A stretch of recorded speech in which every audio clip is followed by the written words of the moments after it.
Hi, Brittany. How are you?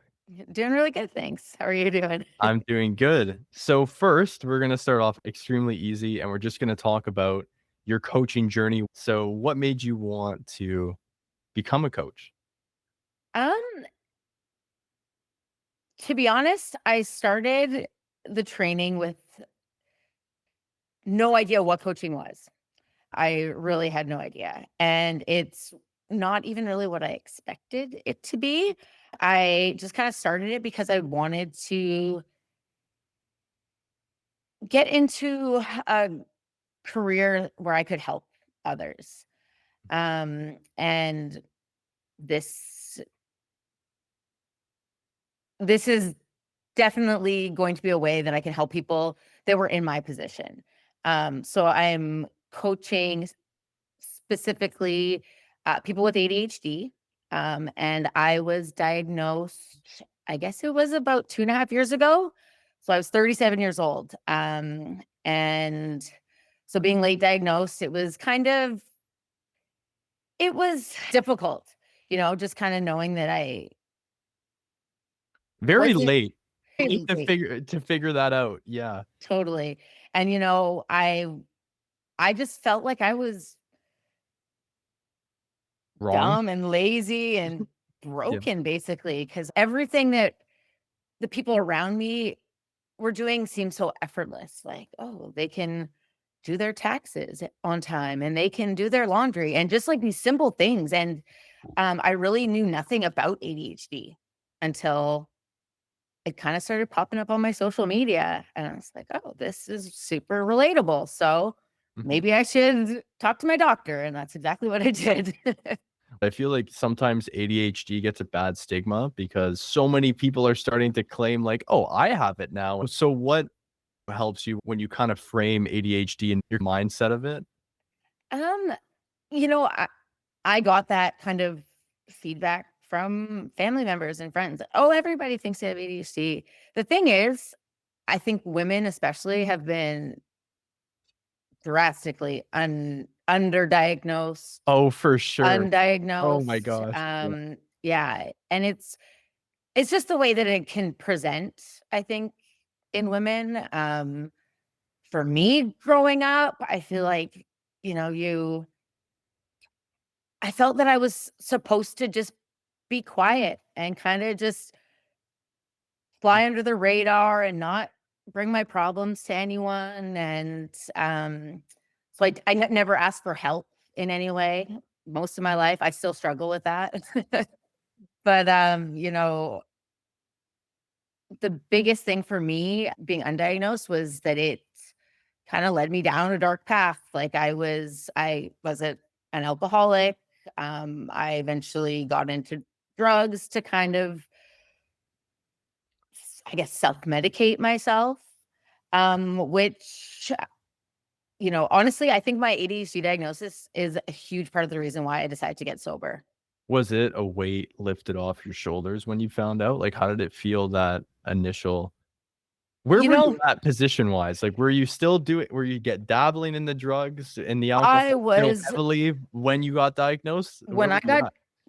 got diagnosed, I was probably, I mean, I could say it was rock bottom, but it got worse after that. It was bad. And there was some kind of relief of the diagnosis, but then right after that there was some grief. I was like, well, how come no one noticed? Like, poor me, like, look how much I struggled my whole life, like, boo, and like just this big pity party.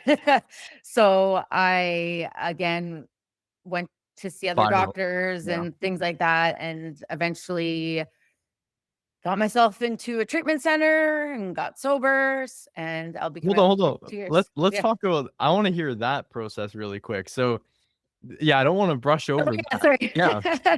No, I think it's helpful for people too, like, when you were looking to get better, like, what did that process like, what did it endure? Like, what would you have to go through? Yeah, so at first I started, going to a 12-step program, so I was going to meetings and kinda kept me sober for a bit.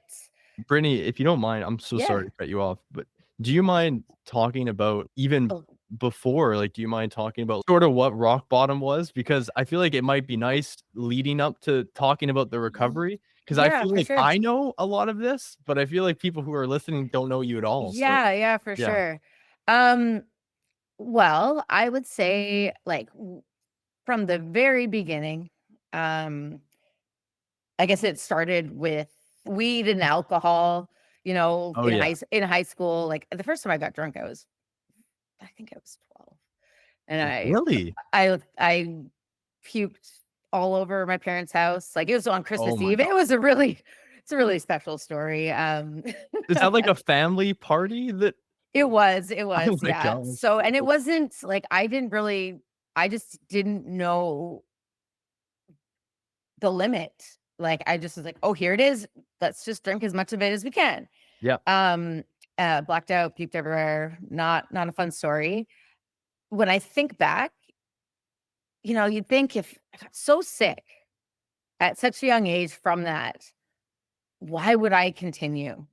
And that kind of always um I never really thought about that until I got sober. But, I think as a kid having undiagnosed ADHD, I was painfully shy. I felt uncomfortable in my own skin.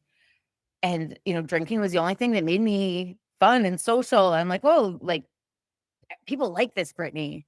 Mhm. And so I just kept that going. And, when I was 18, I moved to Whistler to kind of just follow my passion for snowboarding. And in Whistler, everyone there was about my age, drinking every Partying, day. partying hard. Yeah, drinking every day. There was always like a party house next door. And just like, it was just so normalized that, you know, I would always think like, even like I would embarrass myself and I would do stupid stuff, but there was always somebody worse than me. So I was like, well, that person did this, so I'm not that bad. So it was just Mhm. these excuses, like for why I can keep drinking. And then a few years, I guess. Well, then when I was 27, I was actually diagnosed with type 1 diabetes, and my doctor, obviously, I lied to my doctor about how much I drank, so it Yeah. never really came up with my endocrinologist about like stopping drinking. But I remember she made a comment about how having a glass of wine can bring your blood sugars down, and so it's okay. So I took that as So a bottle's fine. bottles of wine. Yeah, drinking wine's fine. The doctor said it's okay. And that became quite dangerous. Oh yeah. Because your blood sugars are just plummeting in the night. They're high, then they're low, things like that. And then that's when I really decided that cocaine could solve my alcoholism, because if I did cocaine, I wouldn't black out. There's just this craziness. And so that's It's when not crazy. It's not. yeah. It's the environment. Like I'm sure, yeah, you can attest to that. The people you're around, the things that you were getting into, it wasn't crazy to come to that solution. Like you're not a crazy person. Yeah, oh, yeah. I think that's when my life kind of did take a bit darker turn. It was, now I'm drinking at work more. I'm using at work. And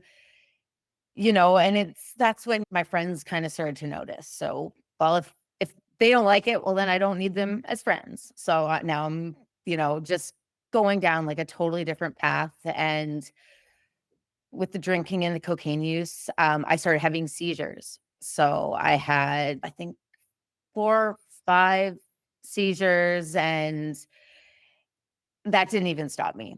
So it was just kinda there's just this insanity with, addiction and alcoholism that, like, you'd think that would be the rock bottom, ending like, waking up in the hospital or waking up in ambulances and stuff like that, and it didn't Why stop was me. it? Why? I didn't remember the seizures, so Yeah. that was like, it For wasn't. people, yeah, the people that were there, they tell you and they're like, "Oh, this happened." You wake up Yeah. in the hospital and it doesn't change your it doesn't change anything. Why do you think that is? It's the it's the alcoholism. It's like an allergy in the body, like once you have one, like that's something they say in the 12-step programs, like one drink is too much, and Mhm. 10,000 is not enough. Or that's not, I butchered what they say, but it's something like that. You're totally fine. But it's funny that it was the ADHD diagnosis that kind of like switched something in my brain. I was like, oh, like this is why So I'm how long drinking. after the seizures did this whole ADHD conversation come into play? Was this years later or Years later, yeah. I think, so it didn't change for years after that? yeah. So like this seizures probably spanned over like a few years, like just kind of periodically. Mhm. And yeah, I think after the last or before the last one, I had told my mom I was going to stop drinking.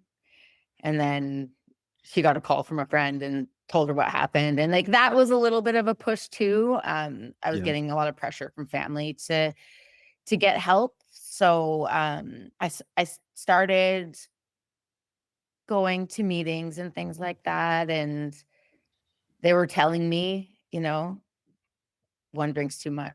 One drink's too much. I'm like, and I Yeah. knew that. I knew that. I knew that if I ever had one drink, who knows if it's going to be one or it's going to be 20. And there's just this thing inside me like, I better just make sure. I got to check, double check. Let's see Yeah. if that's true. So I went and I got some drugs and I got some alcohol and I drank, and that triggered like a spree of, I'll say, consumption, that was like waking up and drinking all day, not sleeping, and eventually getting kicked out of the house that I was living at with my boyfriend. Mhm. He kicked me out, moved with my parents. I'm like, yeah, I need to go to rehab. So I luckily was able to get in very quickly. I know a lot of people do end up on wait lists. Yeah. And yeah, that kind of started off the whole sobriety journey. And yeah, just realizing that the thing that's going to keep me sober is helping others. So was that realization inside the program itself, like seeing how things were affecting other people? Did that Yeah. sort of spark it, or did you always have that? Like, did you notice that all the time and then it just kind of came more to light when you were in that environment with other people that were hurting? Yeah, I think just through the like different like meetings I was attending, and you could just even having someone coming up to you and saying that whatever you've said resonated with them or helped them, Mhm. it just it's really inspiring to just see like these little things that you can do to help others, It like just touches your but soul. Yeah. just by being in certain places and sharing your story. Like that also has been a big thing, like just seeing how much you can help others by just being open and honest about what you've been through. Mhm. And then, you know, the the coaching has kind of, it's funny. I don't even really know where the coaching came from. I think I was just on the internet, like, how can I help people? And it was kind of like, Yeah. how much school do I want to do? And Oh, just yeah. those No, I things. totally understand. And you're looking at the counseling or the psychotherapy, and you're like, I'm gonna pass on that. Yeah. And it's, I do really, I enjoy coaching. It's a bit tough because it's so out of the realm of anything I've really done before.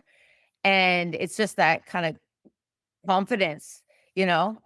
Yeah. I like doing things I'm already good at. Like Yeah. that's comfortable. But also I've noticed in sobriety, the thing that kind of keeps me sober is getting out of my comfort zone and doing things that make me a little uncomfortable, because then I'm growing and Yeah. you know, You're progressing, and yeah. that feeling of progression is what sparks more progression because you're just excited. You're like, "Oh, I can get more of this good feeling." But one of my questions for you is because I'm thinking in the perspective of someone that might be dealing with some alcoholism. Maybe they're not addressing it. Maybe they have it and they know like crap, like deep down, they know they have to go seek help, whether it's through drugs or whether it's through alcohol, or they may have a friend that has that sort of situation. What was the experience that you had when you actually stepped in to like to the facility that you went to? Was it scary at first? Was it very welcoming? Was it hokey? Like what was, because those are all the things that I would imagine, like thinking about it, is it might be a bit hokey and bunch of hoopla and like quotes. Like what did it do for you that it actually helped you? It's funny. So at first, I was so against going to treatment, and mostly because of like the stigma behind it. Like I imagined like people were gonna think less of me because I went to rehab. When I actually walked in there, it wasn't weird because I had a friend that was already there. So Oh, so it was awesome. I was like, oh sweet. I got friends here. And it was not far from home. So, I was running like I would because this treatment center, we weren't really like locked down. We had a little bit more freedom, which I think can be good and bad depending on the person. For me, it was good. I was allowed to go back up to Whistler and go play softball with my friends and things like that. mhm. Um, treatment's gonna be what you make of it, you know? Like there was some things that happened that were not great, but if I look at the positives of it, treatment taught me how to stand up for myself, how to set boundaries, how to just advocate for myself, things that I'd never really done in real life. Um, because it was, yeah, there's everybody in there is sick. Everyone in there is a alcoholic drug addict. So, you're not gonna, it's not all gonna be sunshine and roses the whole time. Like there's Oh, gonna be yeah. conflict and, and I think some people didn't want to be there. I don't think. So that also makes it difficult because, I wanted to be there and I wanted to get the most out of it. So I did. So I think with treatment, like you really need to want it to be So there. that's actually a really good segue to um, family intervention in these types of things. I know I've been around town. I think everybody that's listening knows a friend or a family member that is either dealing with something to do with substance abuse in any way, shape, or form. It could even just be really bad. Now with technology, like a lot of people aren't getting outside. It could even be as simple as technological addiction, not leaving the house and not meeting friends and not actually enjoying life. So when we're talking about intervention, you mentioned your family was like a really big supportive rock for you, past boyfriends and connections that you've had with people from work and friends. Now, you mentioned something there where you're like, I had to decide that I was going to get the most out of this. Do you think that a lot of times in the same situation that you were in the past, a lot of people get so much pressure to go to rehab when they're not ready to go, and that might facilitate like resistance to wanting to go for that person? Do you feel like that experience rings true? Like they were pushing, pushing, pushing, and it made you not want the help? Oh, totally. I had friends who expressed that they were worried about me, and I'm like, well, then you're not my friend anymore because like don't tell me what to do. Yeah. So I think it's totally up to the person. Like they need to be ready. They need to be desperate. They need to be like, I don't know. I mean, that's not true for everyone, I guess. Like for me, like I needed to Yeah. be desperate. I needed to have kind of lost everything to want to start again. Like I had to be completely desperate because I don't know. For me, I don't like doing things people tell me to do. It's just as simple as that. It's I can't remember what it's called, like oppositional defiance Mhm. disorder. Just that Yeah. I think that's pretty strong in a lot of people with ADHD as well. Yep. And um yeah, I think it's important that people really want to change because Yeah. yeah. I I think it's difficult too because like you love that person so much, you want them to feel like they're supported. But here's the double-edged sword of that. You being like their buddy and helping them not reach rock bottom, do you think that like hinders them from like their own personal growth?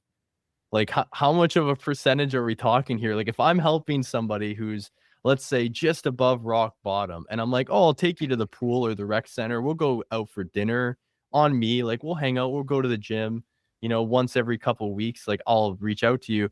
Like, to what degree? And I guess everybody's different. There is no right answer, but like from your experience and like what you've noticed, yeah, like, is it better to just let that person to sink? Like, or like, I don't know how you set a boundary. I guess it's a boundary thing, but I don't Yes. know how you'd even begin to set that. Yeah, I guess it totally depends. I've had lots of friends reach out to me um after learning that I've gotten sober. Mhm, And I've just there to listen. Mostly I've offered the help I can offer.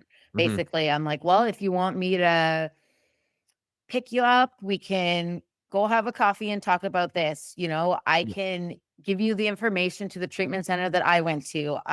There's also these other options, but that's the most I can really do is just to, be there for the person, offer offer them what helped me, like explain to them how I did it. And if that's something that they're interested in, I can help them with that. But I mean, yeah, it's hard. Like I often have boundaries with, friends that are calling me when they're intoxicated. mhm, Like that's, it's like it's kind of like I want to be there for them, but I also it's a little triggering for me to be talking to someone on the phone if they're yeah. super hammered or something like that. But No, no, I totally get it. yeah, I think it's just, offering up the support that you're comfortable with and, offering any, like I said, like suggestions of treatment. But I Mhm. think like forcing it on someone is kind of what, like, But it pulls you away from, like, actually being able to have that shift in perspective to want to dive into the help and the resources. I feel like perspective is something that gets so skewed by it really depends on what you're listening to and who you're hanging around. Your yeah. perspective is so finite to that. And for a lot of like the counselors and therapists and coaches that I get to work with, that I'm lucky enough to be a part of their Hmm. business in some small way, I find that that's always what ends up the main topic of discussion is your thoughts. And it is something that you can control if you're willing to look in the mirror and actually reflect on it.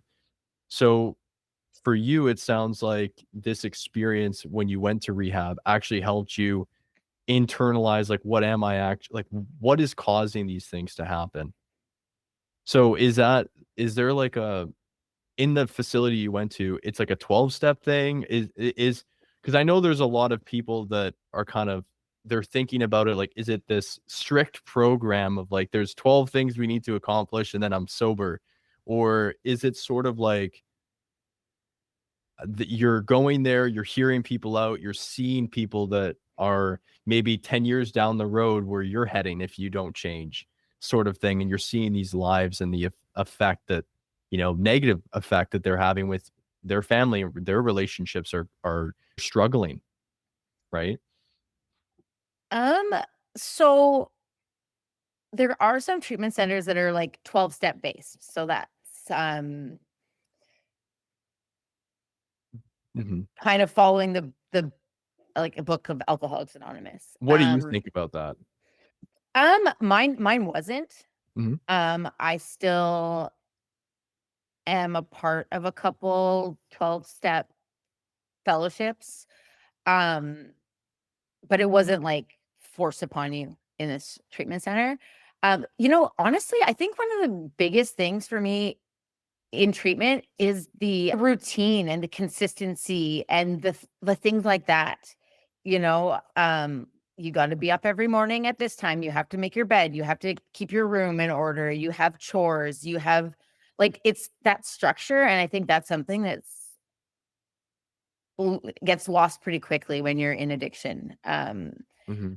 For me, it was anyways. Like my life was just chaotic, and just kind of having that structure, and you have groups. So there's just different counselors that come in and you learn different things. But for me, the structure was kind of like the biggest part of it all. Mhm. Um, but yeah, like I said, like there's every treatment center is so different. Some are very, very strict, like they take your phones away and all that kind of stuff. So it's there's a wide variety of Yeah, there's this one because it just kind of makes me think of the environment thing again.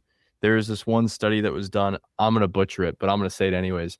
There was a battle, there was a war that was happening in another country, and a lot of the people that soldiers got addicted to drugs.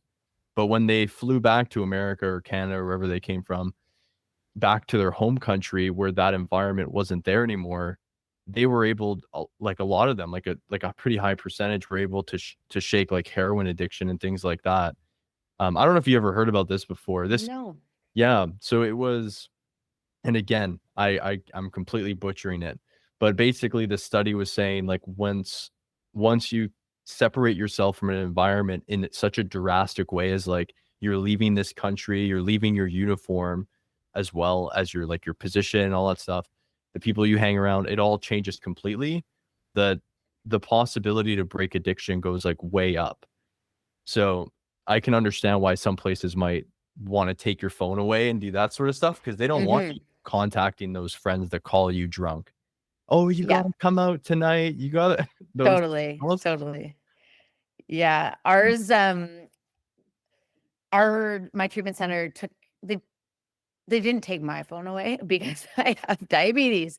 So Yeah. my phone is connected to my um blood Is it glucose the monitor. is it like the Yeah, elbow one? it's Oh, on my cool. arm there. So I had my phone. I did try to not be on it. It sounds like you took it pretty seriously, like, genuinely wanted And to at that yeah. point, I had pretty much destroyed most of the relationships in my life, so I didn't really have anyone to just be, like, shooting the shit with and talking to, so, um, yeah, and, but yeah, it's funny that you said, though, about, you know, like, leaving the situation and being able to kick addiction. You know, from most of the people that I've heard, it seems like your alcoholism will always find a way, like so many people have like, moved cities, moved here, Oh, moved yeah. this, done this, and it always like you might be able to stop for a while, but it usually finds a way Well, what I'll tell back to what your life.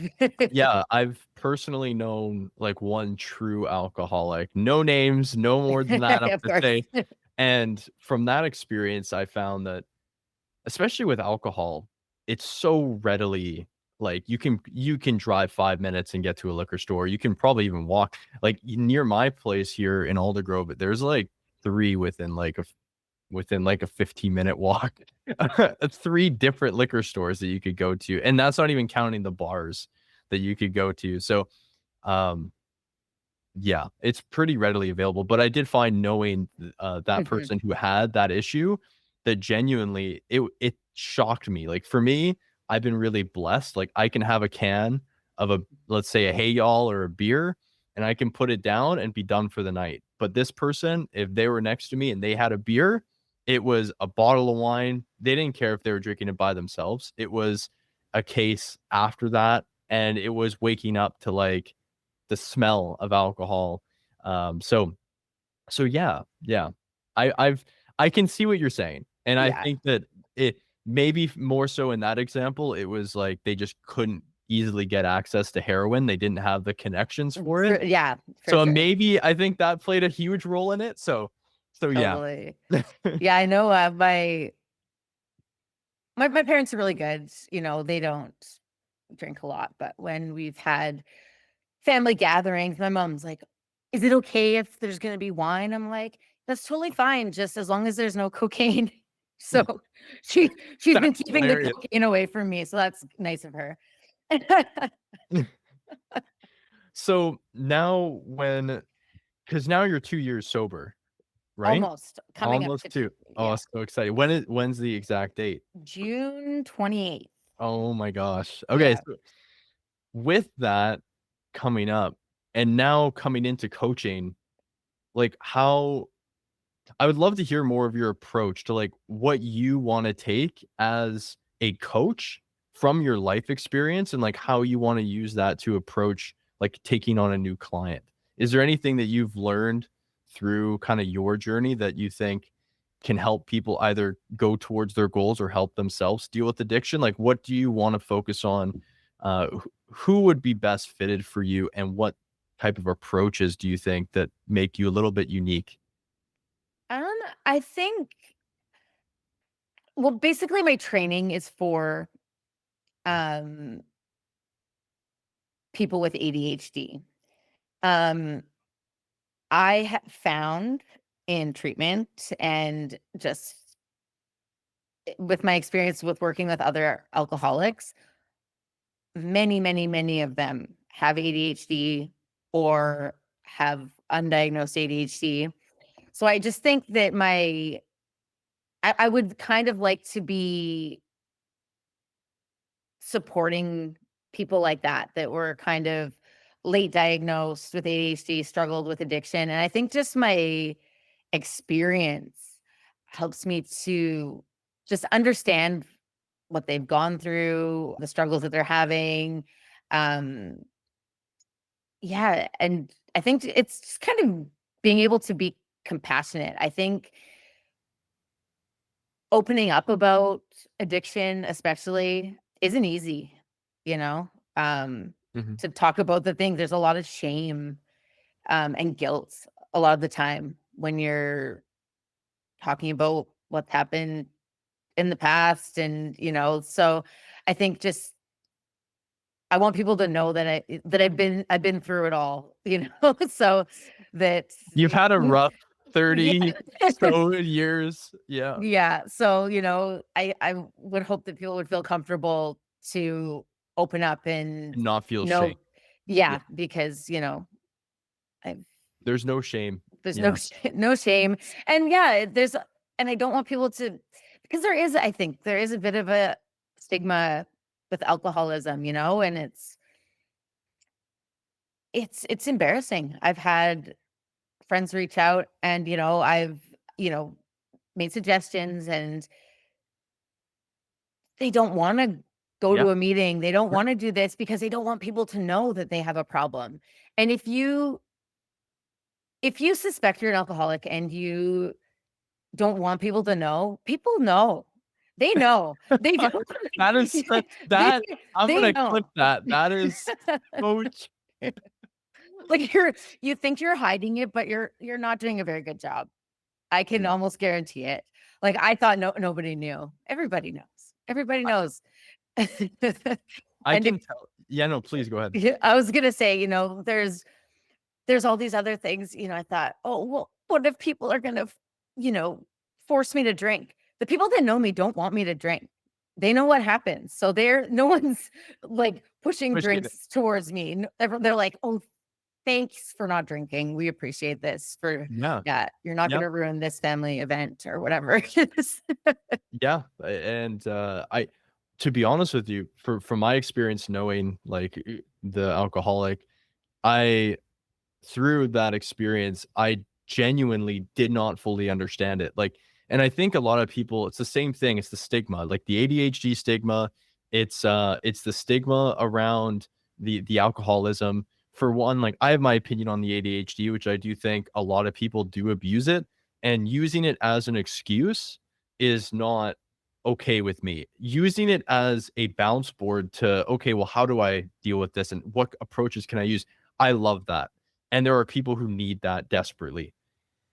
When you're using it as an excuse why you can't do things, it bothers me because for me growing up in school, never did well ever, and I was always in like those adapted type classes, and uh, there was lots of stuff in my past. But Mhm. when you're looking at it, it doesn't really matter because once you get out of your schooling, it's genuinely what you want your life to be is what you where you find yourself hanging out, what you decide to listen to, and what you ultimately do with your actions that decides if you're intelligent, decides if you're a good partner to somebody and all that stuff. So, but with the alcoholism, I totally agree with you, and I've just never saw it. It was like one can turned to like 12 cans, Mm. and there was no ands, ifs, or buts. Like there was no stopping it. Yeah, Even if the vibe was gone, it was like they have their own separate vibe that they created where they're gonna finish 12 cans, and you can even go sleep and they'll still drink the 12 cans, which I've just never seen it. So people who are listening that are hearing us talk about these things, high stigma around it. People might not like yeah, us talking about alcoholism and ADHD, just because a lot of people abuse those terms, but genuinely is a real thing, and they just might not have seen it before. Because I've hand in hand seen the alcoholism firsthand, and I'm sure you've seen extreme addiction at its worst, and it genuinely is a huge problem. And people definitely need to get used to being okay with, not the shame needs to disappear from it. At yeah, least the shame that causes you not to vocalize anything about it. Yeah. totally, totally.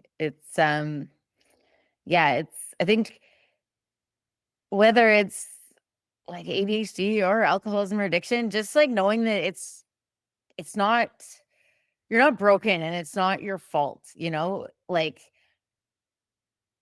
like alcoholism, I believe is a disease. Like Oh, for sure. it's I don't know if it's genetic or whatever it may be, but it's it's a progressive disease, and I think some people just have that like an allergy. Like once you Mhm. have one, you just once you get the taste, you just can't stop. And Yeah. yeah, I just want people to know that if you there's so many resources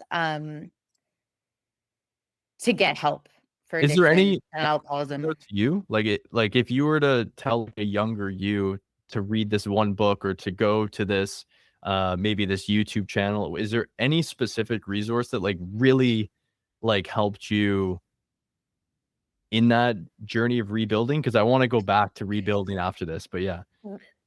This one's simple, and I don't know if this is just me, but like I started being honest with my doctor, like about how much I drank, and just, like every time I would go to the doctor, do you use drugs? Do you drink? No, I'm not really. And, you know, I was able to get a diagnosis through my doctor, and just, I don't know, that was something that was helpful for me. Um, and as far as like, sorry, as far as the alcoholism, um, like going to meetings and 12-step programs, it's a really great way to find community, like to Yeah. find other people in your situations, and to help others. And I think that's a really important part of I staying appreciate sober. I appreciate that. So thank you. The kind of where I want to segue to is more onto the positive side, Oh, which is rebuilding. So in this mm, part of your life now, you've been sober, and to be honest, I feel like people don't fully understand like your life before this point was, a party. There was definitely good moments, I'm sure, but there was a lot of really difficult stuff that you dealt with and seen. And now having to rebuild that, with that being your life, with that past in mind, like that must be extremely challenging. Like, where does someone begin if they've had a life of abuse, or a life of addiction, or just a life where they haven't even set any real goals? Because I know a lot of people right now, especially the generation that comes up from this point, there's a lot of studies that are done where, they're not going outside very much. I don't think a study needs to tell us that a lot of people are going outside, but there's studies that reflect that. So when you're trying to build a life and you're looking at your past, like I've never really had one. Like, Hmm. how would you talk about maybe your rebuilding process if it maybe would help somebody else? Um, for me, I was fortunate enough to have um a lot of support from my family. So coming out of treatment and stuff like that, I wasn't forced to jump right into working full time. Um, I've before this coaching, I have only worked in restaurants. So Mhm. managing, serving, bartending, whatever, just I would, if I had to jump right back into working in a restaurant or bar or something, I think I would have struggled a lot more. I was given more time to kind of just work on my sobriety Mhm. and not have to stress about my finances and things like that, like, immediately. So that was really helpful, for me to have time to reflect and really lock down my sobriety, if that makes sense, and kind When did you feel like that lockdown moment was there a specific moment that happened? Was it just like a rough time frame? I think that once I was, like, just over a year and I had decided to start taking no, I guess that wasn't even a year yet. When I started to decided to take the coach training, um, that kind of that was like this is the first time I think I've made a plan and followed through with it, and again, I think that's a lot to do with the undiagnosed ADHD. I've had all these big plans of doing this, but, I quickly lose interest or I just drink instead, So this was good to have something to focus on and to look forward to, like having something that I'm doing for me. And I love that that. was really helpful for me kind of in this process.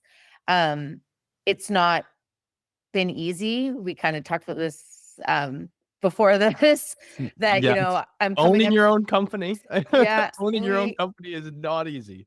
yeah, and it's been a bit of a challenge, coming up to 2 years sober, and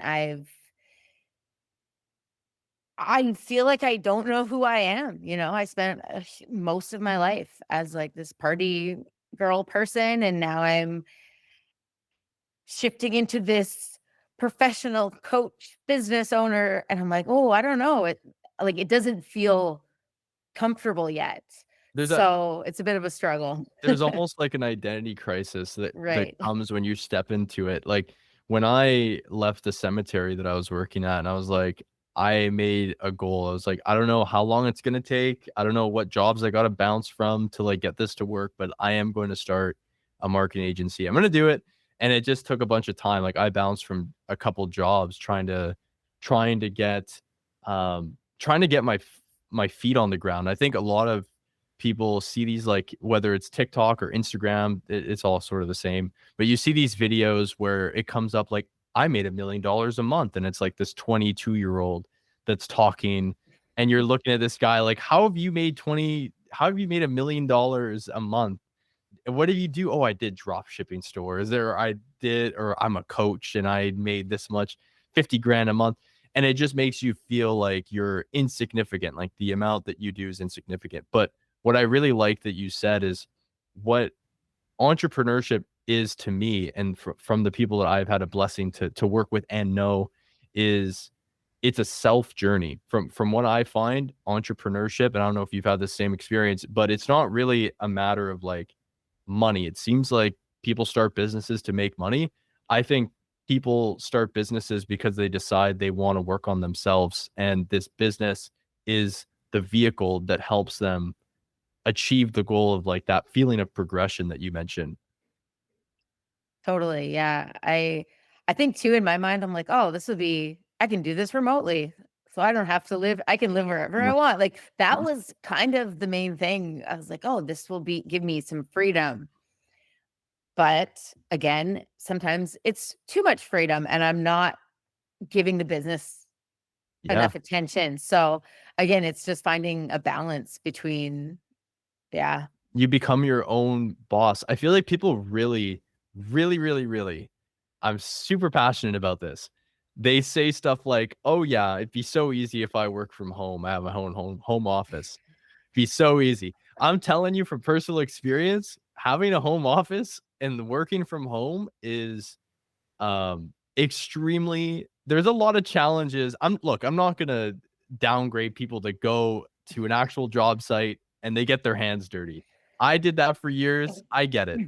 People stay up late at restaurants and they work extremely hard. My mom's done it her whole life. I get it. But working from home is a different beast. And the main reason is because you're the one that's gonna kick your ass if you don't do something. That's pretty much it. So when you start working from home, the experience becomes this feeling of like you're a manager of yourself, you're the worker of yourself, and you're also like the vision. You're also this like entrepreneur self. So you almost have like three brains in one, which is really difficult to navigate, especially in the first couple of years. Like I've totally felt that and that imposter syndrome that comes along with it. Oh, for sure. Yeah. Like I spend a lot of time just overthinking what I'm gonna do, and Yeah. that can kinda get you in a little bit of a spiral instead of Yeah. just doing the thing. I think it's the same thing that you were mentioning with when you were breaking out of addiction is it's community. When you find your community, like you and I met, and Mhm. there's other people like I'll be introducing you to, and like and we'll as time goes on, there's things that you can go to like group events, and you can meet like-minded people that have gone through their struggles, and they really are passionate and caring people that genuinely want to help. And they typically are the people that start businesses. Not always, but I always figure if you have more than your cup's worth, you tend to fill up somebody else. At least that's what I hope. I Yeah. There are people I know that make ample amount of money that don't fill anybody else's cup up. So the for that, I just say that there's underlying issues for people like that. But I do feel like when you have that enough, then you tend to want to give it away. Like, yeah. Totally. I like that about the cup. That's cool. Yeah. Yeah. No, there is one quote before I ask you the final questions here is there was I worked at this agency and the owner said the most powerful word in the English dictionary is enough. Once you decide what that is, you can't go beyond it. I thought, wow. Nice. I was Yeah. like, you're a hippie guy. You're a hippie guy. He owned a ton of businesses and I was like, this is a weird thing, but I think you're onto something. Yeah. Yeah. I think a lot I of like people that. yeah, I think a lot of people don't really know what, um I think they accept far too little than what they truly deserve. Yeah. I'm so excited, Uh, for your coaching. I'm definitely gonna be one of your clients for sure. I'm super excited. Perfect. Yeah. Oh my gosh. Okay, well, thank you so much. I think, the my final typical closing out question is well, I already talked about resources if you had any. And if anything comes to mind, feel free to send it over and I'll add it to the notes of this. But for anybody that's watching this that is dealing with maybe they think they have ADHD or they just got diagnosed and you're talking directly to somebody who has that particular issue, is there any advice that you want to give them that can help them kind of take it to the next step and maybe start actually getting stuff done in life? Is there anything that you have to say towards those people? Um, you know, people who are I guess the people that are like newly diagnosed, Something that was helpful for me was just learning more about it, like learning more about what ADHD is. And kind of through that process, I was able to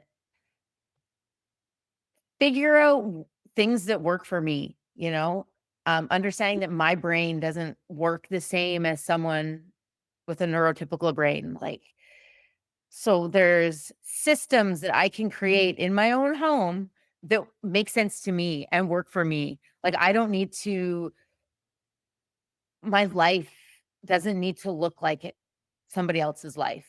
Like, I can tailor it in a way that benefits me, helps me, makes sense to me. So just don't compare yourself to other people, because I think that was like a huge part of the struggle Thank you. of, yeah. For anybody who is looking for coaching, I know Brittany personally. She is absolutely wonderful, and she will do whatever it takes to get these goals written down and accomplished. So thank you again, Brittany, for coming on. And yeah, we'll probably be doing some kind of part 2 at some point. So Okay, thank you. great. Thanks, Zach. Okay. Bye.